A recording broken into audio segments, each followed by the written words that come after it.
que tiene fe y no tiene obras? ¿Podrá la fe salvarle?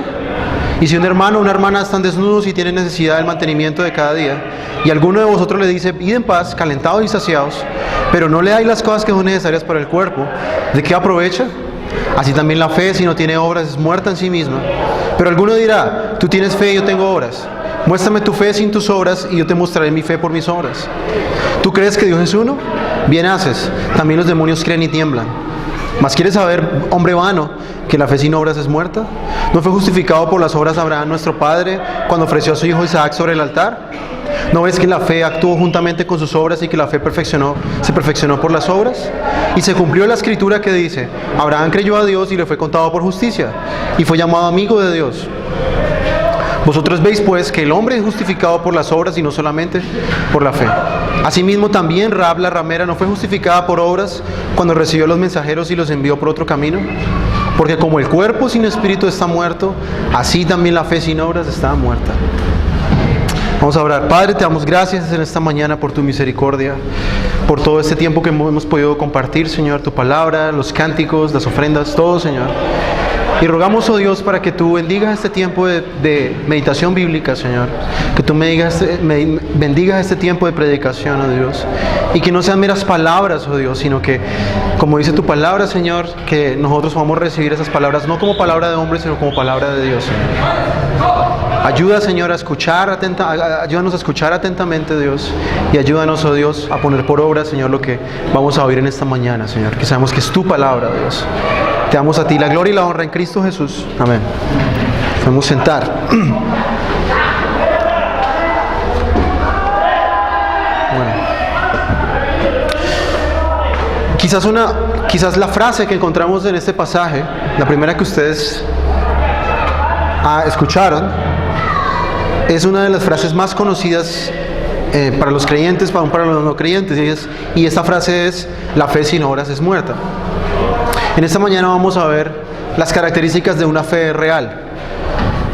Y sé que este tema ha sido como un tema que el hermano Robinson y yo hemos estado tratando varias veces. Sé que la vez pasada, hace 15 días cuando no estuve, el hermano les predicó algo así. Y yo quería predicarles ahora lo que Santiago dice acerca de la fe verdadera. Vamos a tratar también con uno de los pasajes más controversiales dentro del cristianismo históricamente. Porque este pasaje tiene una frase aquí que ha sido muy controversial a lo largo de la historia. Es que los hombres no solamente son justificados por la fe, sino por las obras. Entonces esa va a ser una de las cosas que vamos a tratar en esta mañana. Ahora, la fe es el tema principal de este pasaje. Es lo más importante y es lo que más se repite aquí en este pasaje, la palabra fe.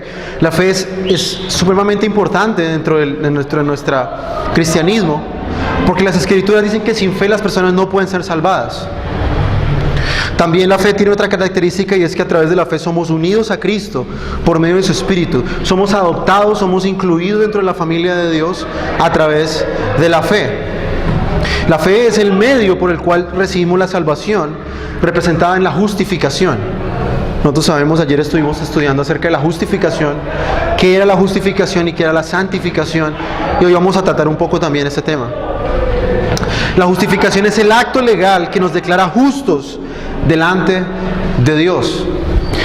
Todos nuestros pecados son limpiados por la sangre de Cristo. En la cruz, la ira de Dios es derramada sobre el pecado del pueblo de Dios, y a través de la vida de Cristo, la vida perfecta que Él vive durante 33 años, esta vida perfecta sin pecado, al creyente por medio de la fe le es puesto a su cuenta. Y voy a darles una ilustración como lo hice ayer. Supongamos que yo tengo una deuda con X o Y persona, y yo tengo una cuenta de banco con otra persona que es amigo mío, pero en la cuenta de banco no tengo nada, no tengo un solo peso. La otra persona, por pura misericordia y por puro afecto y por ser buena gente, toma de su dinero y lo transfiere a la cuenta que yo tengo en el banco. Y a través de esa transferencia yo puedo pagar la deuda que yo tengo. asimismo la justificación por la fe. La justicia de Cristo nos es imputada a nosotros. Es una justicia externa a nosotros. No es una justicia que nosotros podamos producir, porque sabemos que nuestras obras son pecaminosas. Nuestro estado sin Dios es un estado de apartamiento, de alejamiento, enemistad contra Dios. Entonces la única forma en que podemos ser justificados es por la justicia de otro. Y ahí es donde Dios provee a Cristo. Por eso Romanos dice que Cristo es nuestra justicia, porque somos justificados a través de su vida. A través de su vida. Su muerte nos limpia del pecado, nos libra de la ira de Dios, de la condenación, el poder del pecado, pero su vida nos justifica delante de Dios. Podemos entrar al cielo a través de los méritos de Cristo. Ahora, la fe también es lo único que podemos llevarnos cuando muramos. De todas las posiciones materiales que tenemos, de todos los títulos que tenemos, de todos los familiares y seres amados que tenemos, nada podemos llevarnos a la muerte más que nuestra fe. Solamente lo único que hemos creído. Ahora, lo que creemos es mucho más importante que lo que tenemos. Por eso mismo, porque todas las posiciones materiales y títulos no se pueden pasar de esta vida a la otra, pero nuestra fe sí. Por eso es tan importante lo que creemos. Por eso lo que usted crea o no crea es supremamente importante y tiene que ver con su eternidad. Y ahí la importancia de la fe. Ahora, la fe salvífica es una fe sobrenatural, porque habilita al creyente, a la persona que la recibe, para hacer aquellas cosas que él no puede hacer lejos de Cristo. La fe salvífica me habilita a mí para poder obedecer a Dios de una forma sincera, pero no una forma perfecta. Los cristianos aún pecan, porque los cristianos no tienen una fe, tienen una fe que es salvífica, pero no tienen una fe, digámoslo, perfecta aún. No ha sido totalmente perfeccionada por el pecado que aún habita en el creyente. Entonces Dios tiene que dar esta fe, y la procedencia de esta fe es divina, es una fe divina que solamente Dios puede dar. Ahora, ¿cuál era el problema en la iglesia de Santiago? Muchos de los oyentes de Santiago, que eran judíos cristianos que se habían convertido, ellos habían salido del sistema de obras. Ellos habían salido del sistema legalista farisaico, ¿sí? Ese sistema enseñaba que a través de mis obras, de mis mandamientos que yo me inventaba, se los añado a la Biblia, yo puedo llegar a alcanzar a Dios por todo lo que yo haga. Yo hago el esfuerzo máximo, yo sé que Dios va a ver ese esfuerzo, y a través de ese esfuerzo Dios me va a aceptar a mí y voy a poder entrar al cielo. Y una de las características de este legalismo, y es una característica del legalismo en general, es que el legalismo pone mandamientos de hombres por encima de los mandamientos de Dios. O sea, añaden a los mandamientos de Dios los mandamientos de hombres. Vamos a poner una ilustración. Digamos que yo tengo un patio y yo tengo niños. Yo, por ser papá, yo pongo un límite, porque sé que al otro lado hay una carretera y puede pasar carros y pueden atropellarles. Entonces yo pongo una cierta cerca para que ellos no pasen. El legalista, ¿qué hace? Ve la cerca y no solamente se contenta con ver la cerca, sino que él pone rejas aún más arriba que la persona que las puso no las ha querido poner, o no fue su intención ponerlas. Así es el legalismo. El legalismo trata de poner cosas más allá de lo que Dios ha estipulado. Entonces, ¿qué pasó con los oyentes de Santiago? Muchos de estos oyentes pasaron de este legalismo al antinomianismo. Y voy a explicar, son términos como un poquito extraños, de pronto nunca los han oído. El antinomianismo es lo contrario al legalismo. El antinomianismo enseña que Dios me justifica y ya no existe el pecado, ya no existe la ofensa contra Dios, y yo puedo vivir como yo quiera. De pronto esa enseñanza ha sido muy común en los que ustedes han escuchado como Creciendo en Gracia. Estos señores de Creciendo en Gracia, este hombre se inventó diciendo que el diablo ha sido quitado, no hay más pecado, entonces yo puedo vivir todo como yo quiera a mis anchas. Entonces eso había pasado con estos oyentes de Santiago. Dejaron el legalismo farisaico y se habían pasado al antinomianismo. Decían, ya no hay más ley, ya no hay más que cumplir, Cristo cumplió toda la ley por mí, ya no tengo que hacer nada. Entonces, ese es el problema que Santiago encuentra aquí, por eso les escribe esta carta. Entonces, en esta mañana vamos a ver 3 puntos y vamos a ver 3 características que este pasaje nos enseña acerca de la fe verdadera. Y lo primero que vamos a ver en nuestro pasaje es que la fe verdadera tiene misericordia. Tiene misericordia. Dice Santiago en el versículo 14. ¿De qué sirve, hermanos míos, si alguno dice que tiene fe pero no tiene obras? ¿Acaso puede hasta salvarle? Entonces, lo primero que Santiago nos habla acá es cuál es el provecho que una persona puede obtener de una simple profesión de fe de labios. Ahora, muchas veces es muy fácil profesar a Cristo de labios, ¿sí? Muchas veces es fácil decir, hablar, yo creo en Cristo y yo creo en su sacrificio en la cruz y X, oye, doctrina o algún conocimiento intelectual. Pero Santiago nos dice aquí de qué sirve a una persona, cuál es el beneficio que esa persona puede obtener de una fe que es meramente confesional, pero no es una fe práctica. Y Santiago hace una pregunta y dice, ¿acaso puede esa fe salvarle? Ahora hay una cosa que es importante, nosotros somos salvos a través de la fe en Cristo. La fe es el medio que Dios usa para que nosotros podamos ir a Dios y abrazar a Cristo por la fe y ser uno con Él y ser salvados. Entonces Santiago aquí, el autor de esta epístola, trata con aquellos que profesan una fe exterior, aquellos que han profesado creer en Cristo como su Señor y Salvador, aquellos que han entendido bien la doctrina del Evangelio, ¿sí? Ellos dicen, sí, yo digo, me enorgullezco de decir que soy cristiano, de que creo. Y otra cosa que nosotros notamos en este primer versículo es que Santiago dice que la fe salva. La fe salvífica nos lleva a confiar en Cristo, a confiar en su obra a nuestro favor. Ahora, Santiago dice que esa fe que yo digo tener se tiene que manifestar en obras. Y estas obras, lo primero que Santiago nos dice acá, en versículo 15, la primera obra que Santiago nos dice acá es el amor hacia nuestro hermano. Dice versículo 15, si un hermano o una hermana no tienen ropa y carecen del sustento diario, y uno de vosotros le dice, id en paz, calentados y saciados, pero no les dais lo necesario para su cuerpo, ¿de qué sirve? Entonces mire cómo Santiago dice al final del versículo 16, ¿de qué sirve? Y al principio del versículo 14 dice lo mismo, ¿de qué sirve? ¿De qué le sirve a una persona profesar su fe, pero si él no tiene ninguna muestra de ese amor hacia sus hermanos? Entonces, lo primero que nos notamos aquí es que la fe verdadera tiene misericordia hacia sus hermanos. Santiago nos lo dice también. Santiago le habla aquí a aquellos creyentes que han nacido a través de las Escrituras, aquellas personas que han oído el Evangelio, han escuchado la verdad de Dios y han creído en Cristo. Ahí lo dice en Santiago 1:18, y él dice que ellos, estos mismos esta misma audiencia, habían creído y habían nacido por la palabra de Dios, que es la simiente de los creyentes. Entonces Juan también lo pone de la misma forma. En Juan, no sé si ya lo hemos visto la vez pasada, primera de Juan 3:16-17 dice, en esto conocemos el amor, en que Él puso su vida por nosotros, también nosotros debemos poner nuestras vidas por nuestros hermanos. Pero el que tiene bienes en este mundo y ve a su hermano en necesidad y cierra su corazón contra él, ¿cómo puede morar el amor de Dios en él? Para Santiago como para Juan, la manifestación del amor de Dios en la vida de una persona, la manifestación de una fe salvífica y real, se demuestra en el amor por sus hermanos. Lo mismo nos dice Hebreos 6:10, porque Dios no es injusto para olvidarse de vuestra obra y del amor que habéis mostrado hacia su nombre. Ahora, ¿cómo se demuestra el amor de Cristo el amor de los creyentes hacia el nombre del Señor?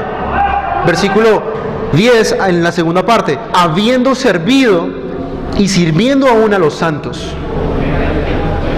Miren lo que el autor de Hebreos dice. ¿Cómo sabemos nosotros que amamos a Cristo? Que nosotros obramos en amor hacia el Señor.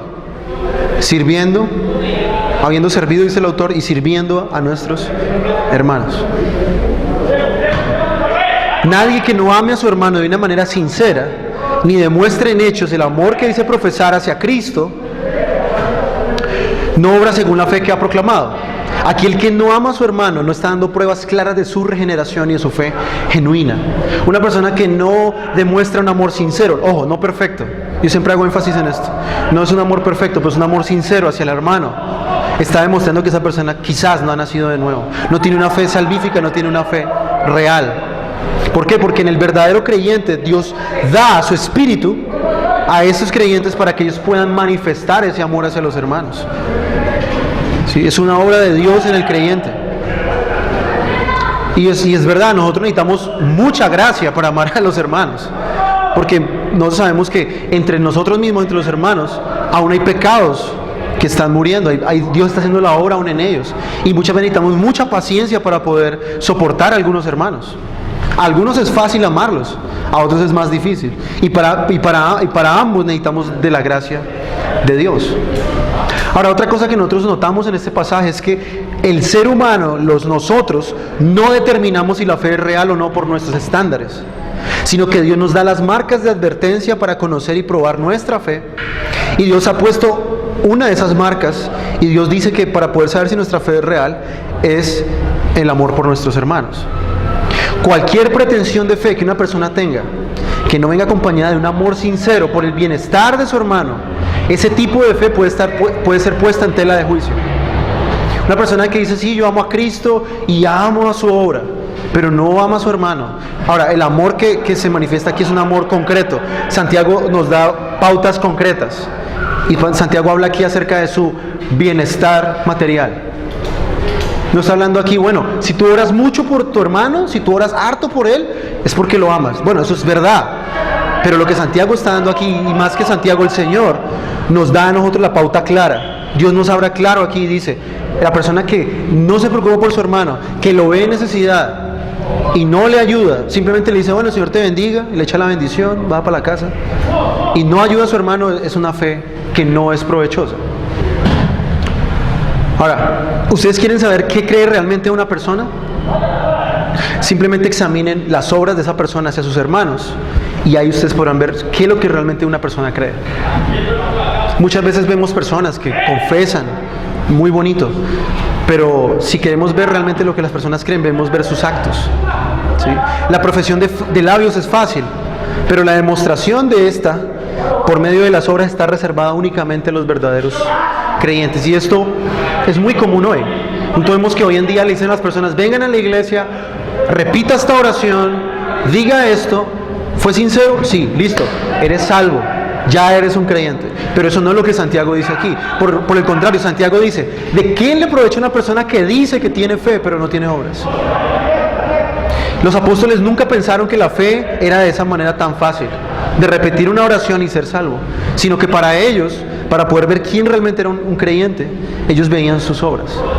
Entonces la fe salvífica es una fe que fluye de un corazón regenerado, se manifiesta en amor hacia los demás creyentes, y la vitalidad de nuestra fe se verá en la medida en que nosotros ejercitamos este amor por nuestros hermanos. Una persona que tiene una fe fuerte, una persona que está siendo fortalecida en su espíritu a través del Señor, se verá que es una persona que ama constantemente a sus hermanos, de continuo.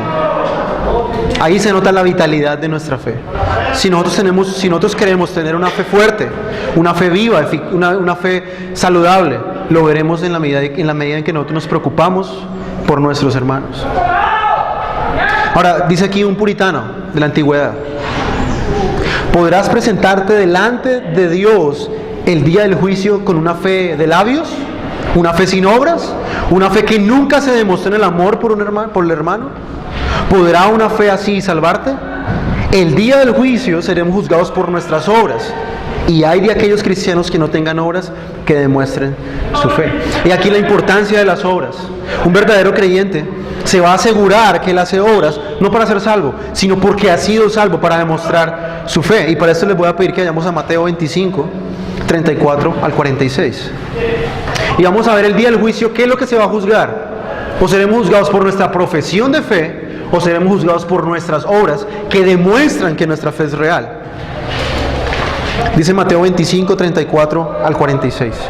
Entonces el rey dirá a los de su derecha: venid, benditos de mi Padre, heredad el reino preparado para vosotros desde la fundación del mundo.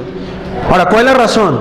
¿Por qué Cristo llama a ellos a que vengan al reino que les ha sido preparado? El Señor da la razón ahí en adelante, da un porqué. Porque tuve hambre y me diste de comer, tuve sed y me diste de beber, fui forastero y me recibiste, estaba desnudo y me vestisteis, enfermo y me visitasteis, en la cárcel y vinisteis a mí. Entonces los justos, pide el Señor como los llama, y justos han sido justificados por la fe. El tema de nuestra carta, la fe, le responderá diciendo: Señor, ¿cuándo te vimos hambriento y te dimos de comer? ¿O sediento y te dimos de beber? ¿Y cuándo te vimos como forastero y te recibimos? ¿O desnudo y te vestimos? ¿Y cuándo te vimos enfermo o en la cárcel y vinimos a ti? Estos hermanos eran tan humildes en sus obras, en lo que ellos hacían, que ni siquiera sabían realmente que ellos lo estaban haciendo para el Señor. Y el Señor dice el texto, respondiendo el rey les dirá, en verdad os digo que en cuanto lo hiciste a uno de estos hermanos míos, aún a los más pequeños, a mí lo hiciste. Entonces, ¿cuál es la manera en que nosotros servimos a Cristo, como dice el autor de Hebreos 6:10? Cuando obramos a favor de nuestros hermanos, cuando hacemos cosas tan sencillas como ¿cuáles? Vestir, visitar a una persona, darle de comer a una persona, darle de beber a una persona. Cosas tan sencillas las hacemos para nuestros hermanos. Es como hacerlo para el mismo Señor. Y en eso se demuestra la fe real de un creyente. Después dice el texto, entonces dirá a los de su izquierda, apartaos de mí, malditos, al fuego eterno que ha sido preparado para el diablo y sus ángeles, porque tuve hambre y no me diste de comer, tuve sed y no me diste de beber, fui forastero y no me recibisteis, estaba desnudo y no me vestisteis, enfermo y en la cárcel y no me visitasteis. Entonces ellos también responderán diciendo, Señor, y aquí la palabra en griego es kurios, Dios, tú eres Dios, es una profesión de fe. Señor, ¿cuándo te vimos hambriento o sediento o forastero, desnudo en la cárcel y no te servimos? Y él entonces le responderá diciendo, en verdad os digo que en cuanto no lo hiciste a uno de los más pequeños de estos, tampoco a mí lo hiciste. Y estos irán al castigo eterno, pero los justos a la vida eterna. Entonces mire que este es el contexto del juicio final. Los creyentes vienen delante del Señor con sus obras para demostrar que su fe es cierta y real. Dios nos va a juzgar aquí no tanto por lo que no hicimos, sino por lo que hicimos. Señor, es que tú sabes, yo dejé esto. No es tanto, o sí es eso, pero es más importante para el Señor lo que hicimos mientras estuvimos acá. Nosotros vemos, por ejemplo, en Juan, que Jesús le preguntó a Pedro 3 veces si le amaba. ¿Cómo se reflejaba ese amor de Pedro hacia el Señor? ¿Qué dice el Señor? Apacienta mis ovejas. Esa es la manera en que Cristo determinó que los creyentes han de amar, sobre todo los pastores deben amar a su hermano, apacentando a sus ovejas. Así nuestro amor se reflejará en amar a nuestros hermanos de una manera visible. Entonces la pregunta es, ¿estás tú listo para prepararte el día del juicio con tus obras? ¿Y esas obras van a testificar a favor tuyo? ¿O estas obras, por el contrario, van a testificar en tu contra lo que tú no hiciste? En cualquier momento podemos morir. O no sabemos cuándo el Señor regrese. Y la pregunta es, ¿estás listo tú para profesar una simple fe delante de Cristo? ¿O Cristo puede decir, muy bien, siervo y fiel, hiciste esto y esto y esto, y por cuanto lo hiciste a tus hermanos, lo hiciste a mí? Así va a ser el juicio final. Así va a ser el día en que estemos delante del Señor. La verdadera fe va a ser mostrada a través de las obras. Entonces, así como está en Efesios 2, 8 al 10, el Señor nos demanda a nosotros un amor visible, no un amor abstracto, un amor que sea palpable, que podamos ver. Como dice un autor, la fe que no es visible no es una fe salvífica. La fe que yo no pueda ver en obras es una fe que no salva. Dice Efesios 2, 8 al 10, porque por gracia sois salvos por medio de la fe, y esto no de vosotros, pues es un don de Dios, no por obras para que nadie se gloríe. Ahora, ¿por qué? Porque somos hechura suya, creados en Cristo para buenas obras, las cuales Dios preparó de antemano para que anduviésemos en ellas. Dios ha proveído unas obras buenas y los verdaderos creyentes van a procurar andar en esas obras que Cristo ha predeterminado desde antes para ellos. Nosotros fuimos creados de nuevo, nacimos de nuevo para hacer buenas obras. Y estas obras reflejan el carácter santo de Dios, reflejan nuestra naturaleza. Estas buenas obras reflejan de dónde nosotros hemos nacido. Entonces, aquellas personas que alegan tener una fe, una salvación, y solamente dicen que hemos sido salvos, pero no hacen nada, tienen una fe falsa, es una falsa salvación. El creyente no obra para salvarse, sino, y eso quiero que quede claro, el creyente no obra para salvarse, el creyente obra por causa de su salvación. El creyente ha sido salvo y por esa razón él obra. Él conoce y él sabe que ahora sus obras son agradables a Dios por Cristo porque han sido limpiadas con la sangre del Señor y ellos pueden amar libremente a Cristo y obrar y amar a sus hermanos de esa manera. Entonces, la fe salvífica es una fe visible, hermanos. Entonces, nosotros debemos amar a nuestro hermano, ayudar a nuestros hermanos en sus necesidades, socorrer a nuestros hermanos, buscar maneras de servir a nuestro hermano. Esa es la fe salvífica. Entonces, la mejor manera para yo ver si mi fe es real es ver y examinar mi corazón, si yo estoy dispuesto a dar un servicio desinteresado y sincero a mi hermano. Si eso está en mi corazón, podemos decir que tenemos una fe real y salvífica. Entonces, cuidémonos, hermanos, de una profesión ligera de nuestra fe. Asegurémonos de que nuestra vida refleje nuestra profesión de fe, porque aún esto deshonra a Cristo, esto deshonra al Señor. Cuando nosotros decimos, yo soy cristiano y no obro conforme a la profesión de fe que yo hago, estoy deshonrando al Señor Jesús mismo, porque estoy diciendo que Él me creó para buenas obras, pero no las estoy haciendo. Ahora, por otro lado, ahí en 2 de Pedro, 2 de Pedro 1, de 5 al 9, nos dicen las Escrituras lo siguiente. Vamos a ir un momento ahí. 2 de Pedro 1, de 5 al 9.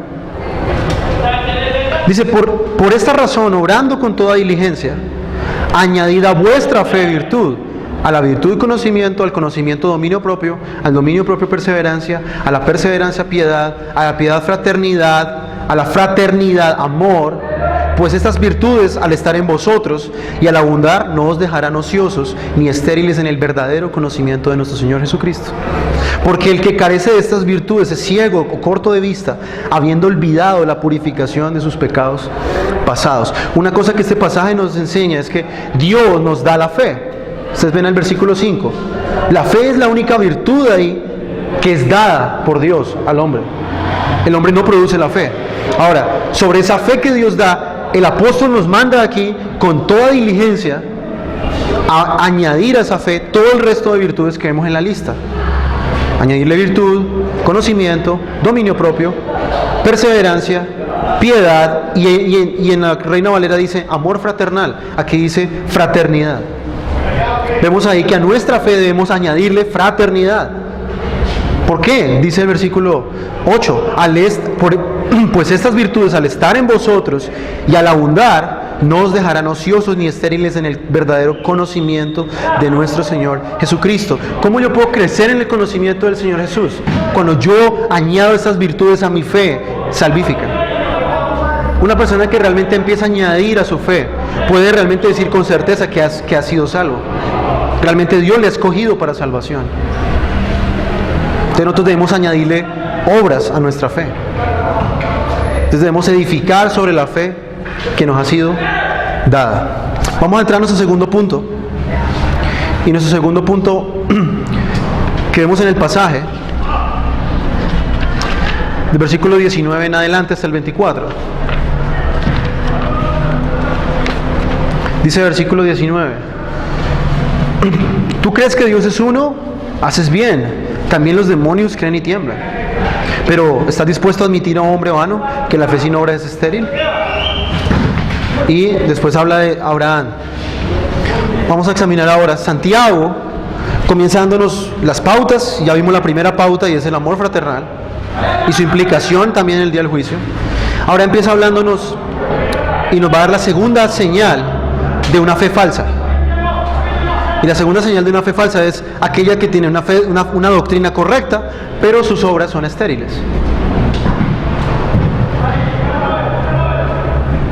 La segunda marca que Santiago nos da aquí de una fe falsa es aquella que solo está fundamentada en afirmaciones doctrinales. Y aunque esas afirmaciones doctrinales están teológicamente correctas, no son más que afirmaciones intelectuales, nada más. Si ustedes ven en el pasaje, lo que Santiago cita ahí en el versículo 19 es el antiguo Shema del Deuteronomio 6:4. Él dice ahí: haces bien, ¿tú crees que Dios es uno? Haces bien. Ahora, ¿por qué Él les dice esto? Porque la mayoría de los creyentes ahí eran judíos y ellos conocían el Antiguo Testamento. Y para ellos, una de las exclamaciones doctrinales más importantes es Deuteronomio 6:4, porque el contexto en el que ellos vivían es que ellos vivían rodeados de dioses falsos. Entonces ellos se jactaban y hasta el día de hoy lo recitan, diciendo que el único Dios verdadero es Jehová y es el único y no hay más. Ellos se jactaban y ellos decían, eso es lo que creemos. Y aunque esta afirmación es correcta, porque enseña que Dios es uno solo, cuando hablamos que Dios es uno, estamos diciendo que el único Dios verdadero, no hay más, es el único Dios real entre todos los supuestos dioses. Si esta declaración no proviene de un corazón regenerado, esta afirmación no es más que palabras que resuenan. ¿Sí? Y Santiago nos pone aquí un ejemplo que es un ejemplo de tener mucho temor. Santiago nos pone el ejemplo de los demonios. Ellos conocen la doctrina correcta, pero eso no hace un demonio salvo. ¿Sí? Ustedes recuerdan, y ayer lo hablábamos con el papá de Iván, hay un pasaje en la escritura que dice que Jesús fue a una sinagoga, creo que es Marcos, y Jesús entra en la sinagoga y hay una persona endemoniada y los demonios hablan y los demonios dicen, yo sé quién eres tú eres el santo de Dios. Y dice la Biblia ahí que Jesús mandó a callar al demonio. Lo que este demonio decía y lo que Santiago dice aquí es cierto. Los demonios conocen la teología mejor que nosotros, saben aún mucho más doctrina, pero eso no quiere decir que ellos han creído en Dios de una forma salvífica. ¿Sí? Los demonios tienen aún una fe mejor que la nuestra, porque el texto dice que los demonios creen y tiemblan.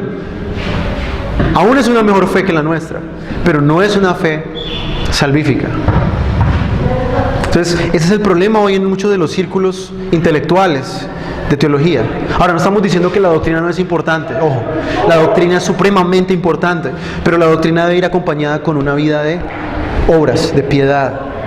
¿Sí? Hoy en día vemos en muchos lugares que se promueve una fe muerta o una fe falsa en Cristo porque se basa nada más en una mera aceptación intelectual de verdades bíblicas. ¿Sí? Entonces, si una persona conoce la predestinación, si una persona conoce la elección, si una persona conoce las doctrinas de la gracia, eres salvo, pero eso es falso. ¿Sí? O a alguna persona le dicen, ve y repite esta oración, dilo con todo tu corazón, serás salvo. Y puede que lo que la persona repita sea cierto. Cristo es el único Hijo de Dios levantado de los muertos, es cierto, pero eso no hace salvo a estas personas. Entonces, y siempre nosotros vemos en las Escrituras, siempre, que hay una conexión entre el verdadero conocimiento y las obras. Si nosotros leemos Ezequiel 36, 26, 27, vamos a ver que una de las características del nuevo pacto, del Nuevo Testamento, es que la salvación es una cuestión de mente y de obras. Dice Ezequiel 36, 26, 27, os daré corazón nuevo y pondré espíritu dentro de vosotros y quitaré de vuestra carne el corazón de piedra y os daré un corazón de carne y pondré dentro de vosotros mi espíritu y haré que andéis en mis estatutos y guardéis mis preceptos y los pongáis por obra. Por un lado, examinamos en este pasaje, vemos que Dios da un corazón nuevo, Dios da un nuevo nacimiento, es la promesa del nuevo pacto. Dios quitará toda dureza al corazón de los hombres que están en este pacto. Dios le dará un corazón de carne que es sensible a Dios, a todas las cosas espirituales, pero no se queda solamente ahí. Y dice que el Dios da su espíritu. ¿Para qué? Para que podamos andar en sus estatutos, guardemos sus mandamientos y pongamos por obra. Esa es la verdadera llenura del Espíritu Santo. Dios pone su Espíritu en nosotros para que podamos vivir conforme a su voluntad. La llenura del Espíritu Santo no es que yo me retuerzo en el piso o lloro mucho o me pone una canción muy hermosa y yo lloro y sentí una presencia y soy lleno. No, aquí el texto nos dice que Dios pone el Espíritu dentro de nosotros para poder vivir conforme a las Escrituras. Ahora, por otro lado, otros piensan que solamente hay que aplicar las Escrituras sin un conocimiento adecuado. Ahora, yo no puedo aplicar lo que yo no conozco. Por eso es tan importante. Y por eso llegamos a tantas malas aplicaciones de la Biblia. Por eso la gente está aplicando muy mal la Biblia, porque no conocen bien las Escrituras. Tienen un afán por mostrar obras, pero si no tienen un conocimiento correcto, no sirve de nada. Y por otro lado también, el mero conocimiento sin aplicación no es más que información en la cabeza que no transforma la vida de una persona. Vamos a poner un ejemplo práctico. Las familias de hoy, las familias cristianas, piensan que creyendo las cosas correctas les va a ir bien. Ellos piensan que bíblicamente serán felices si, y lo digo de esta manera, si hacemos una guerra espiritual, si echamos aceite en la casa y si hacemos X o Y, hacemos esta oración, nos va a ir súper. Ese es el tipo de pensamiento que tienen la mayoría de cristianos hoy. Un conocimiento místico. Pero la Escritura nos dice que para yo poder realmente tener una familia feliz, debo aplicar los conceptos bíblicos que están en las Escrituras a mi familia. Entonces, esto es una fe falsa. Si no obramos conforme a lo que creemos, estamos engañados. Ahora, el verso 20 nos dice algo interesante. Nos dice que la fe sin obras está muerta. No dice que la fe está muerta sin obras. Ojo con esto. Dice la fe sin obras está muerta. O sea, es decir, no es que las obras avivan la fe de una persona. No es que las obras son la fuente de la fe. Sino por el contrario, la fe es la evidencia palpable de una fe. Pero las obras son la evidencia de una fe viva. Voy a poner esta ilustración. Las manzanas en un árbol no le dan vida al árbol, pero sí muestran lo saludable que este árbol está. Ustedes ven un árbol, se plantan por ejemplo un árbol de guayabas y pasan 2, 3, 4, 5 años y el árbol no da fruto. Ustedes dicen, bueno, ahí pasa algo raro, ¿no? Pues debe ser que el árbol está enfermo, porque el árbol no está dando fruto. Entonces, así exactamente pasa igual. Aquí Santiago nos dice que las obras son lo que muestran mi fe. No es que las obras van a avivar mi fe. No es que yo hago algo para que mi fe aumente, no, al revés. Yo hago algo es porque mi fe está realmente viva, porque mi fe realmente es saludable, por eso obro. ¿Sí? Entonces, por un lado Pablo, en Romanos, habla de la semilla para combatir el legalismo. Pablo combate el legalismo en Romanos, porque él dice que los hombres no pueden justificarse delante de Dios por obras, sino por la fe. Y Santiago habla del fruto, y él dice que nosotros no podemos ser justificados solo por fe, sino también por obras. Voy a darles otro ejemplo. Cuando un órgano deja de funcionar en nuestro cuerpo, es visible, nosotros vemos, ¿sí? Así como también un órgano, cuando está en buen funcionamiento, da muestras de su buen trabajo, se ve en el cuerpo. Vamos a suponer, digamos, si yo estoy enfermo del hígado, ¿cuál es la primera marca que yo veo que el hígado está enfermo? ¿Quién sabe? Se me ponen los ojos amarillos, ¿cierto? Me pongo pálido. Eso quiere decir que el hígado no está funcionando. Así es exactamente con la fe. Si yo sé que mi fe está funcionando, esa fe dará unas muestras bien claras. Pero si no, esa fe no es una fe genuina. Ahora, como siempre hago preguntas. ¿Tu fe es tan real que afecta a tu conducta? La fe salvífica te llevará única y exclusivamente a hacer buenas obras, de obediencia al Señor, de amor a Cristo y de sumisión a la voluntad del Señor. A eso te va a llevar la verdadera fe. La verdadera fe no te va a llevar a cumplir tus sueños y como se enseña hoy en muchos lugares, sino que la verdadera fe nos lleva a nosotros a obedecer a Cristo, a amar a Cristo. ¿Sí? Ahora, en los versículos siguientes, Santiago nos va a dar 2 ejemplos positivos de una fe real. Vamos a hablar ahora de Abraham y de Rahab. Y lo primero que vamos a hablar aquí es de la fe de Abraham. Ahora, ¿quién era Abraham para estos creyentes que eran judíos? Para ellos Abraham era el padre de la fe, para ellos Abraham era el patriarca del que todos ellos descendían, para ellos Abraham era lo máximo en materia de fe. Entonces, lo primero que Santiago les habla aquí, y Santiago quiere desanimar a sus oyentes, porque una de las características de los judíos es que los judíos se jactan de su descendencia, de su nexo físico con Israel, porque ellos dicen, bueno, yo desciendo de tal raza y yo tengo linaje de X o Y, entonces eso me hace a mí hijo de Dios. Ese fue el problema que nosotros vemos en los evangelios entre los fariseos y Cristo. Los fariseos decían, nosotros somos hijos de Dios porque descendemos de Abraham. Y Jesús dice, no, si ustedes fueran hijos de Abraham, me amarían a mí, harían lo que Abraham hizo. Entonces ellos, Santiago aquí, lejos de darles esperanza en algún nexo físico, les va a hablar de la justicia que alcanzó él al creer en Dios. Ahora, nosotros sabemos que el acontecimiento cumbre en la vida de Abraham fue el momento en que se le pidió que sacrificase a su hijo Isaac. La obediencia de Abraham allí fue puesta a prueba y fue justificado por obras. Pero ¿cómo es que es justificado por obras? Si en Romanos nos dice la Biblia que nadie puede ser justificado por obras. Vamos a ir a Romanos 4. Vamos a examinar un poco el argumento de Pablo en Romanos 4. Dice Romanos 4, del 1 al 5. ¿Qué pues diremos que halló Abraham, nuestro padre según la carne? Porque si Abraham fue justificado por las obras, tiene de qué gloriarse, pero no para con Dios. Porque ¿qué dice la Escritura? Creyó Abraham a Dios y le fue contado por justicia. Pero al que obra, no se le cuenta como salario, pero no se le cuenta el salario como gracia, sino como deuda. Mas al que no obra, sino cree en aquel que justifica al impío, su fe le es contada por justicia. Lo que este pasaje nos dice es que Abraham fue justificado por fe, por gracia, ¿sí? A través de Dios en su decisión soberana, justifica a Abraham, no por obras, sino porque Abraham cree. Por eso él cita ahí Génesis y dice que creyó a Abraham y le fue contado por justicia. Entonces, ese es el argumento del capítulo 4 de Romanos. Nosotros no podemos ser justificados por obras, sino únicamente por la fe en Dios. Ahora, Santiago nos habla del mismo personaje, pero nos va a hablar desde otra perspectiva diferente. Y en la misma ilustración, pero en el verso 2, hay algo que nosotros pasamos muchas veces por alto. Dice el versículo 2, porque si Abraham fue justificado por las obras, tiene de qué gloriarse.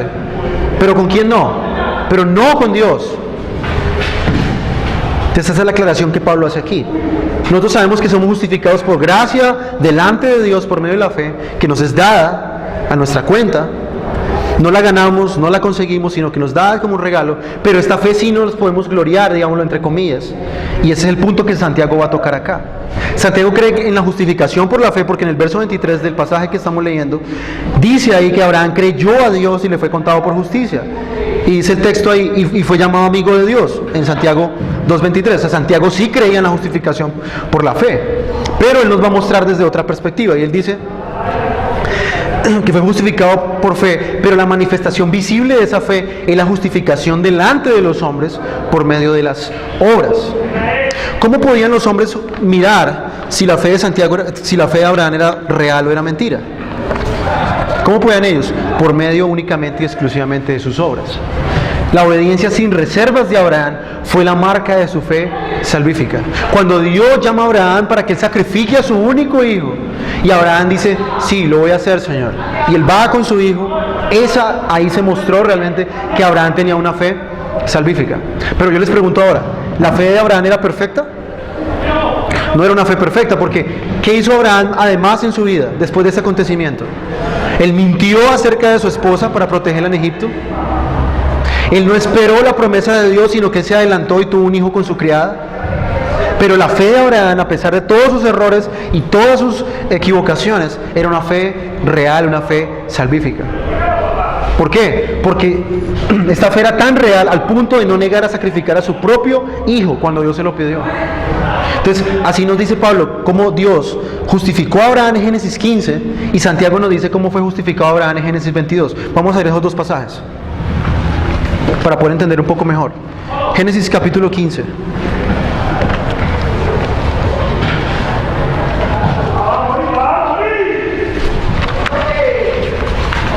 En Génesis capítulo 15 dice lo siguiente.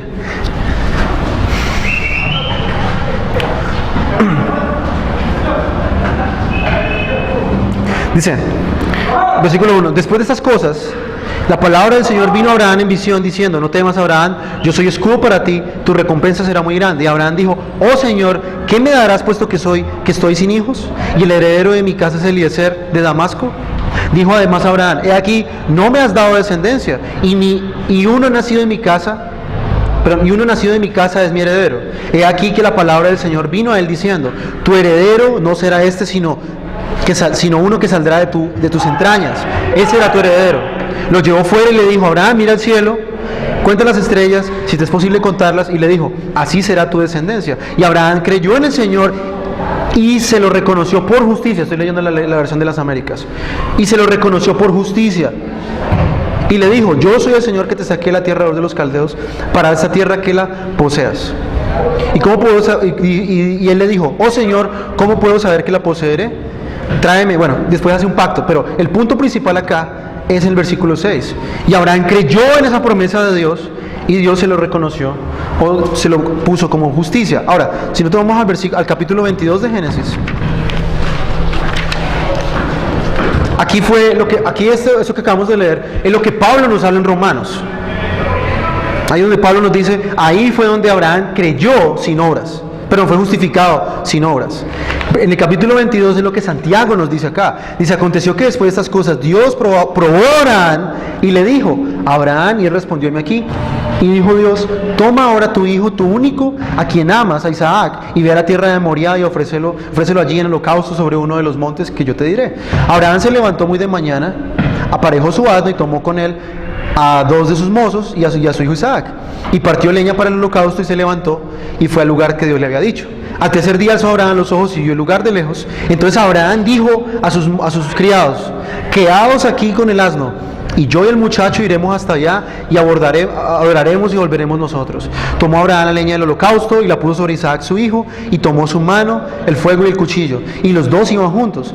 Y habló Isaac a su padre Abraham y le dijo, Padre mío, y él respondió, heme aquí, hijo mío.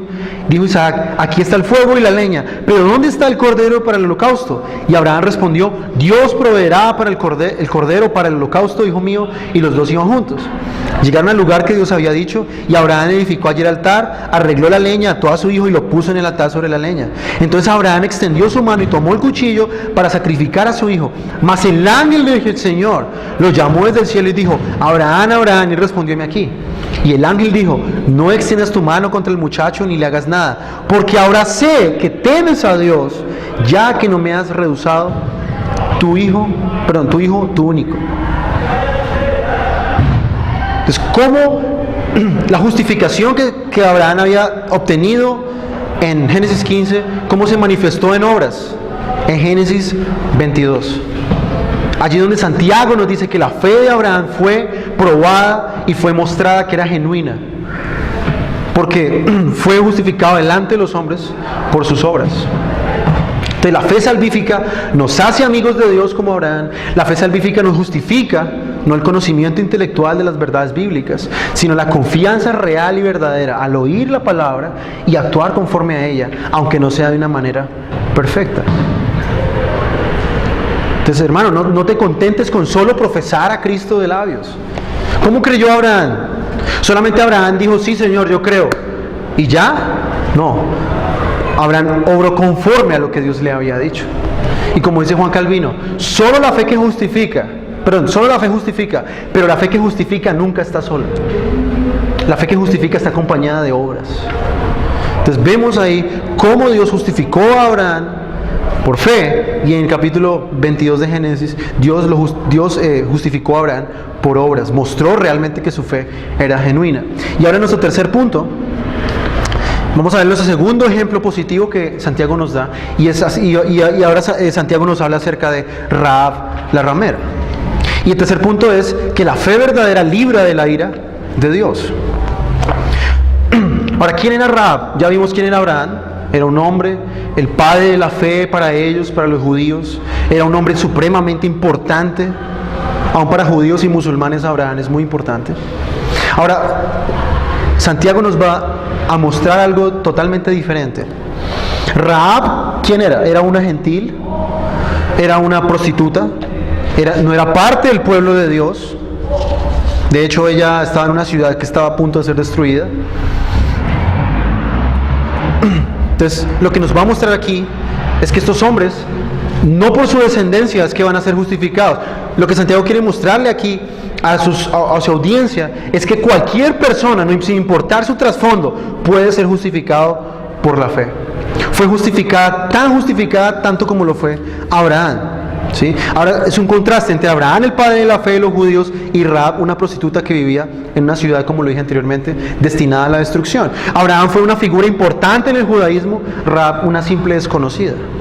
Sus trasfondos son bien diferentes, pero los une una misma fe salvífica. Fueron salvados de la misma manera, por el mismo Dios.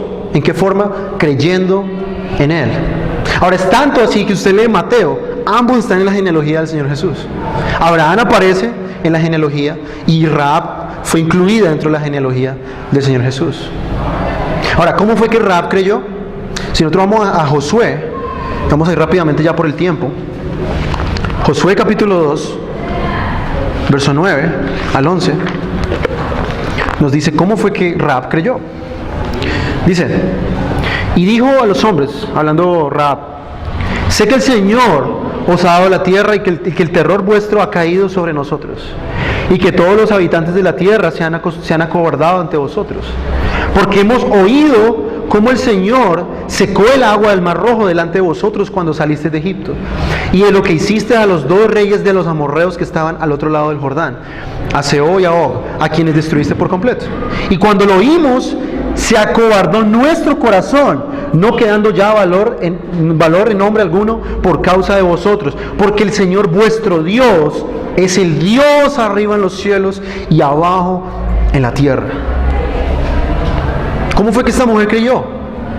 Esta mujer nadie le predicó, esta mujer nunca nadie le mostró la escritura. Ella creyó simplemente por lo que había oído de la fama que tenía Israel y de cómo Dios había destruido a todos estos pueblos. Y ya Jericó era la siguiente ciudad dentro de la agenda de Dios que Dios iba a destruir.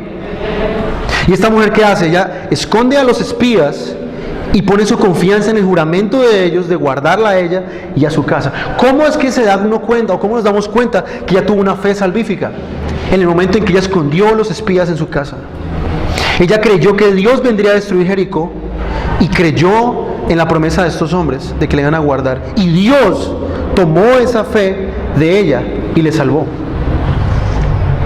Esa fe en el Dios de Israel le libró de la ira de Dios. La persona más bajo en la escala social, una pecadora que vivía entre los paganos de Jericó, expuesta a la muerte, porque si ellos se enteraban que había escondido a los espías, ella iba a morir. Esa mujer tuvo la valentía, por la fe salvífica que ella tenía, para ser librada de la ira de Dios. Y así es con el creyente. El creyente que viene por fe a Cristo, viene por fe en Él, creyendo las promesas de Dios, viendo la destrucción que se avecina sobre este mundo, sobre aquellos que no se han arrepentido, y viene a Cristo.